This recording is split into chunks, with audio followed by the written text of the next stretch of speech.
This video was created and brought to you by ManageMax. We manage condominiums, HOAs, manufactured housing and apartment communities throughout Southeast Michigan. We're a growing company, and maybe we'll get to your area soon if we're not there yet. We create these videos to share industry insights with current and prospective clients. There will be an opportunity to connect with us at the end, so stick around to the end of the video. Now let's dive in. Everything feels like it's falling apart. The vendors aren't performing, residents are angry, the budget's a mess. Your management company can't seem to get anything right. When you're drowning in problems, it's tempting to throw everything out and start over. But that's almost never the right move, and here's why. The first obstacle to fixing anything is the time you spend wishing circumstances were different. Wishing you had a different management company. Wishing the previous board hadn't made those decisions. Wishing residents were more reasonable. None of that helps. You have the situation you have. You have the team you have. You have the budget you have. The only productive path forward starts with accepting reality as it actually is, not as you wish it were. This sounds obvious, but watch how much energy your board spends relitigating past decisions or complaining about constraints you can't change. That energy is being stolen from the work of actually fixing things. Deal with what is, then figure out what to change. Here's something boards get wrong constantly when things feel broken. They assume everything is broken. Fire the management company, replace all the vendors, rewrite the rules, start from scratch. But rarely in life are problems binary. Something is working, something isn't. The challenge is figuring out which is which. Is the real problem your management company, or is it board decision making?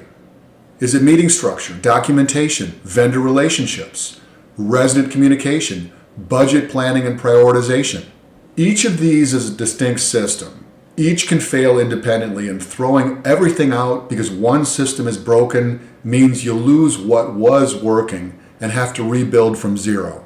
Objective diagnosis matters, but most boards don't know how to isolate variables when they're standing in the middle of chaos. Here's an example that plays out constantly. A board knows the roof needs work, so they jump straight into contracting mode, getting bids, comparing prices, picking a vendor. But they skipped something critical, an independent inspection by a qualified third party. Someone who could assess the actual condition, define the scope of work, generate a proper RFP, and provide oversight during the project. Without that foundation, the board is comparing apples to oranges. They're making decisions based on incomplete information, and they're setting themselves up for cost overruns, warranty problems, and work that doesn't actually solve the underlying issue. This pattern repeats everywhere. Boards try to plan without planning tools. They try to diagnose without diagnostic frameworks. They try to fix things they haven't properly assessed. And then they're surprised when the fixes won't work. When you're overwhelmed, clarity is the first casualty. You're too close to the problems to see them objectively. You're too frustrated to separate what's actually broken from what just feels broken.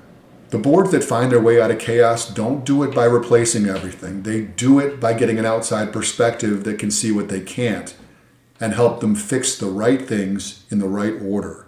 If your board is stuck in reactive mode, if every month feels like firefighting, that's not a permanent condition. But breaking the cycle takes more than just wishful thinking.